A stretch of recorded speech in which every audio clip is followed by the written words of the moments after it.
Howdy. So you're here to learn about podcasts, I hope. But hey, I'm here, but you can at least hear me, which is amazing. And that's all we need to listen to a podcast. You only need your ears. And it's kind of an undertoned fact of our life that we kind of drown out all our other senses with our eyes all the time, swiping on all their technologies. But podcasts do have a place in this world. And from my experience, I believe that more people should be listening to them. It provides great nuance on projects. It gives you ideas that you never thought you would listen to. It helps you listen to other people's ideas without having to watch a video, really. And it's a great distraction. Now let's hit on the last point a little bit. Distractions are important and not important sometimes. Distractions important if your job is hard and you need to get something done and it's something in the background. But what I've learned from podcasts is that you can do both at the same time. You can listen to a podcast and pay attention while also working, multitasking in my opinion. Really awesomely great.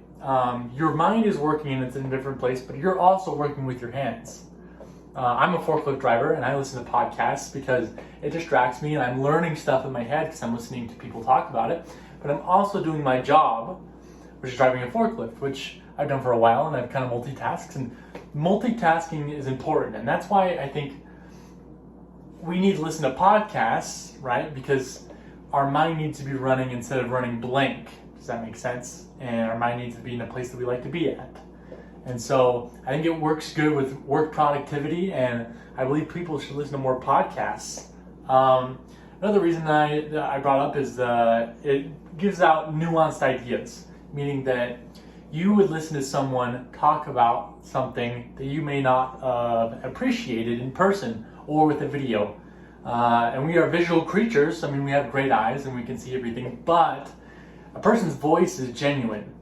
And if you hear it on a podcast, you take the time to dedicate and listen to them, you will take their opinion more often without even knowing what they look like because you like the idea being said out loud, but sometimes you don't like the idea mixed with the person. There's a lot of controversial figures that I'm sure if they started a podcast and they just stayed anonymous, you know what I mean? They don't have to show their faces, they can only talk. Then people might like them more instead of being controversial because that face to figure really doesn't work in their favor, but podcasts, that genuinosity comes out. An example of this is the Joe Rogan Experience, #1 podcast in the world. And people always ask, like, why does this podcast always work? It's so popular, it's like millions of people listen to it every day, including me, one of my favorite podcasts. And the reason why, in my opinion, is he comes off as a genuine guy.